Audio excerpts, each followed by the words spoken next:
The Book of Daniel. Daniel, chapter 1. In the 3rd year of the reign of Jehoiakim, king of Judah, Nebuchadnezzar, king of Babylon, came to Jerusalem and besieged it. And the Lord delivered Jehoiakim, king of Judah, into his hand, along with some of the articles from the temple of God. These he carried off to the temple of his God in Babylonia, and put in the treasure house of his God.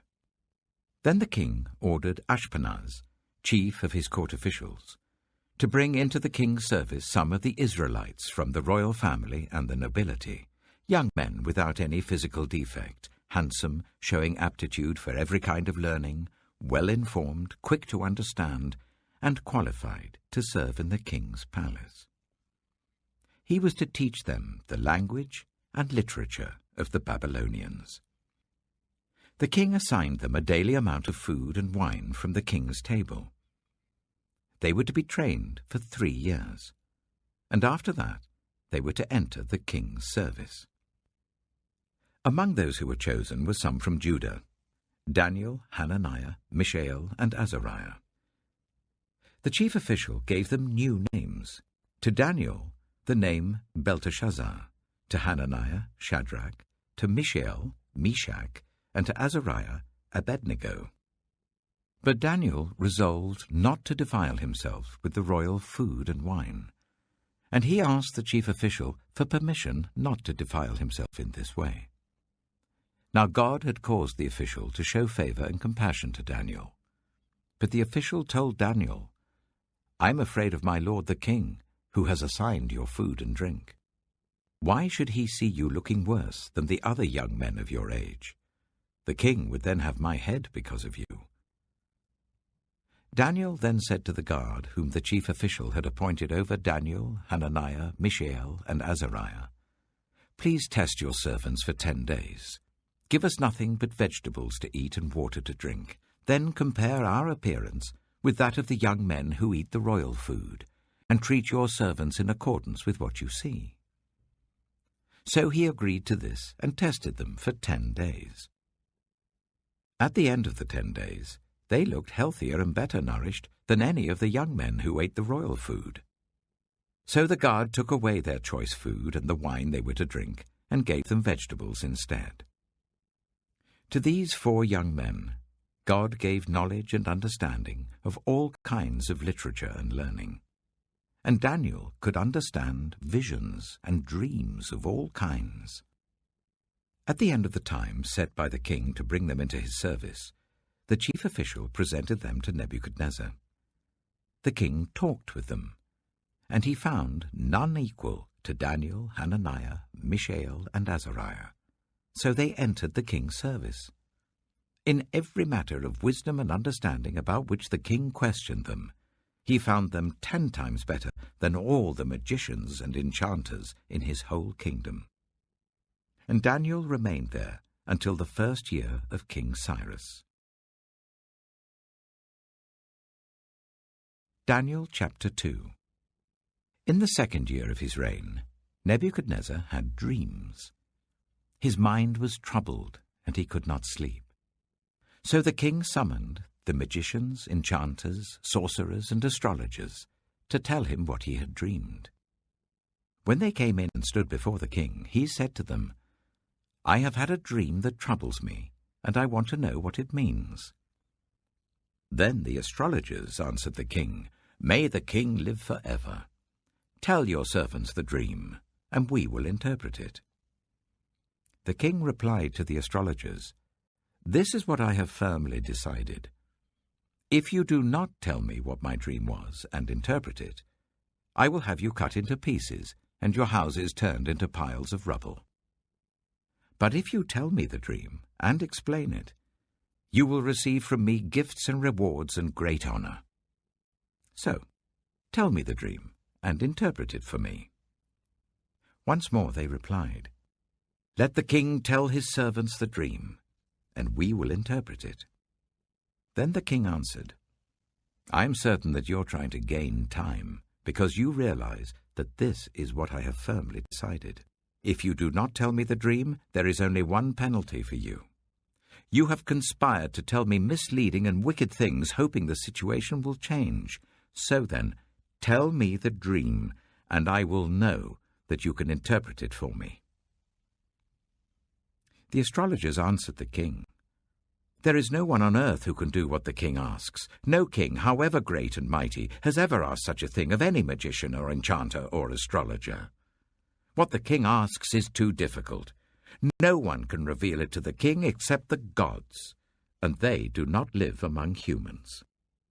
This made the king so angry and furious that he ordered the execution of all the wise men of Babylon.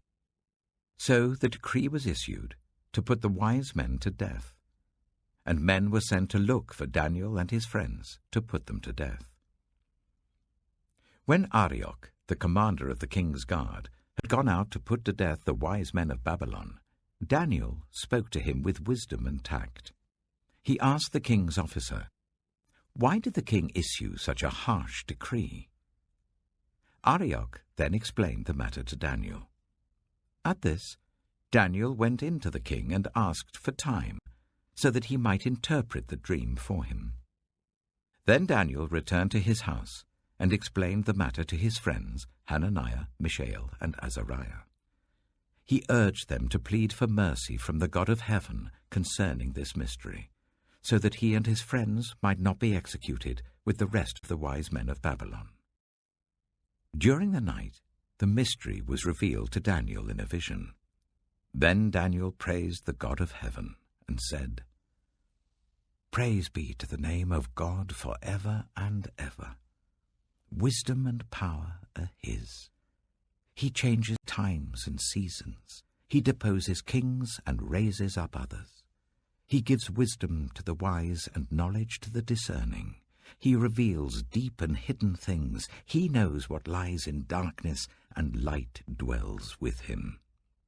I thank and praise you, God of my ancestors. You have given me wisdom and power. You have made known to me what we asked of you. You have made known to us the dream of the king."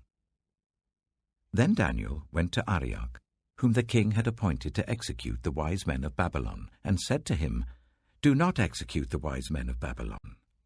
Take me to the king, and I will interpret his dream for him." Arioch took Daniel to the king at once and said, "I have found a man among the exiles from Judah who can tell the king what his dream means." The king asked Daniel, also called Belteshazzar, "Are you able to tell me what I saw in my dream and interpret it?"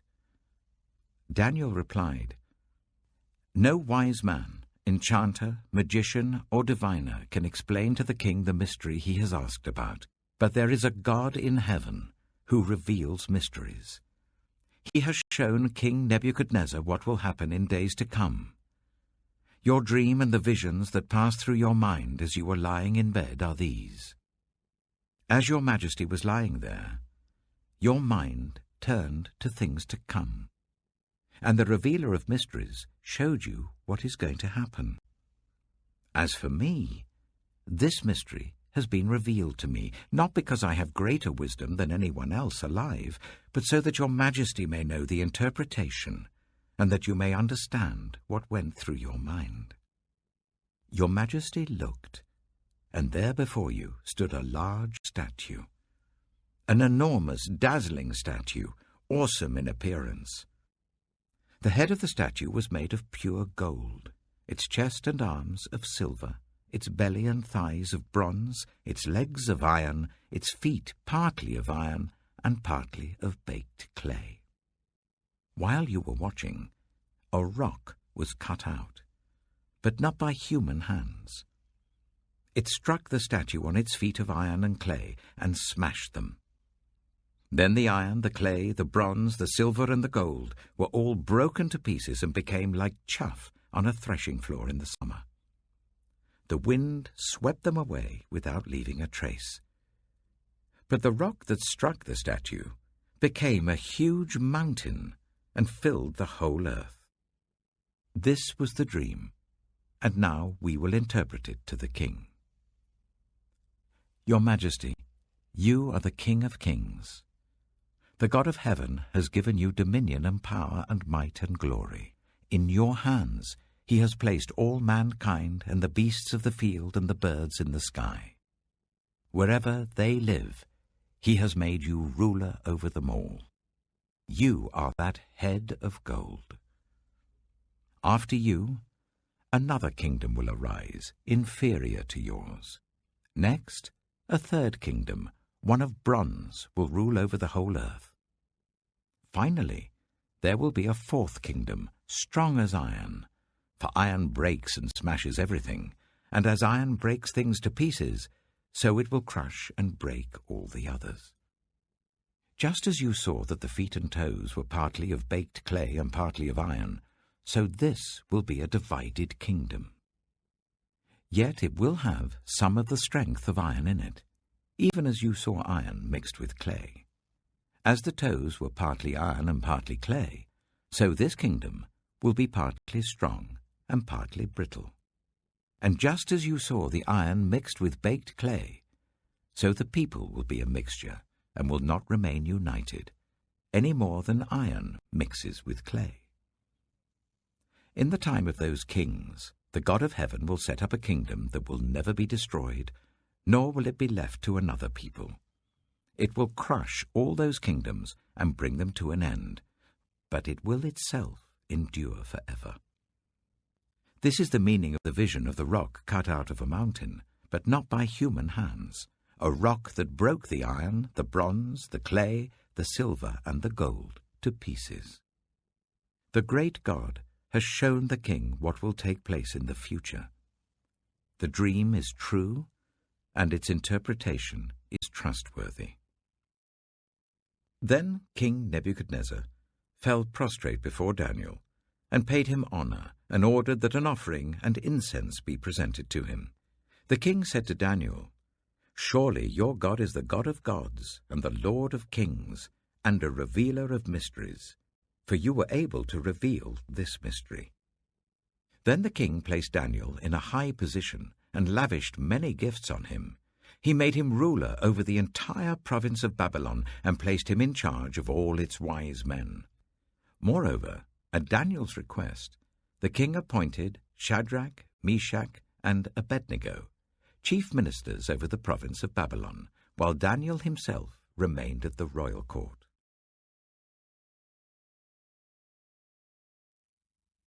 Psalm 126. When the Lord restored the fortunes of Zion, we were like those who dreamed. Our mouths were filled with laughter, our tongues with songs of joy. Then it was said among the nations, "The Lord has done great things for them." The Lord has done great things for us, and we are filled with joy. Restore our fortunes, Lord, like streams in the Negev.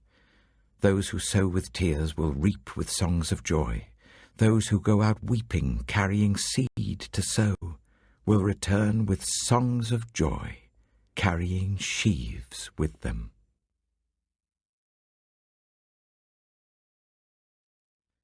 Proverbs chapter 13. A wise son heeds his father's instruction, but a mocker does not respond to rebukes. From the fruit of their lips people enjoy good things, but the unfaithful have an appetite for violence. Those who guard their lips preserve their lives, but those who speak rashly will come to ruin.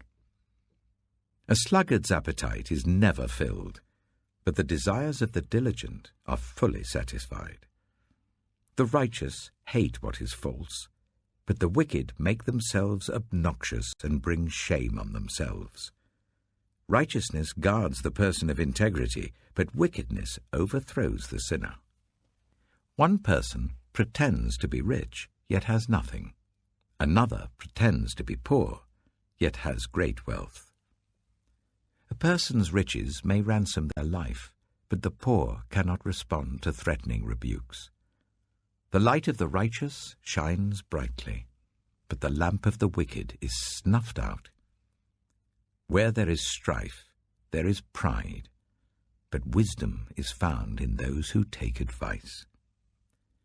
Dishonest money dwindles away, but whoever gathers money little by little makes it grow.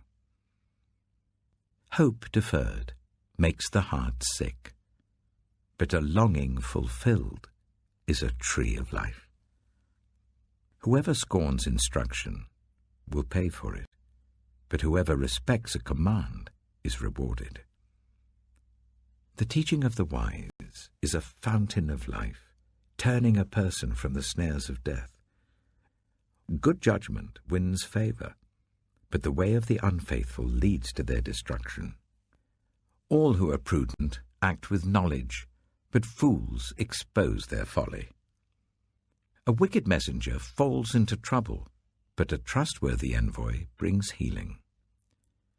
Whoever disregards discipline comes to poverty and shame, but whoever heeds correction is honored. A longing fulfilled is sweet to the soul, but fools detest turning from evil. Walk with the wise and become wise, for a companion of fools suffers harm.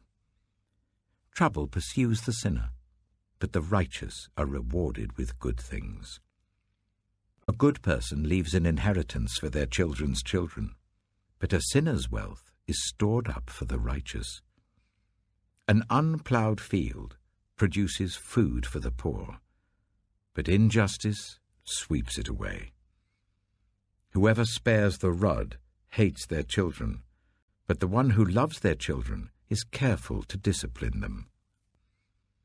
The righteous eat to their heart's content, but the stomach of the wicked goes hungry.